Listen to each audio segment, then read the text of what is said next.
ولما بلغ أشده آتيناه حكما وعلما وكذلك نجزي المحسنين.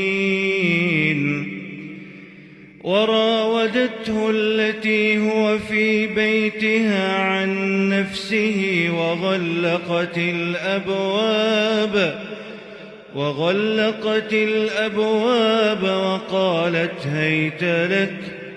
قال معاذ الله إنه ربي أحسن مثواي إنه لا يفلح الظالمون.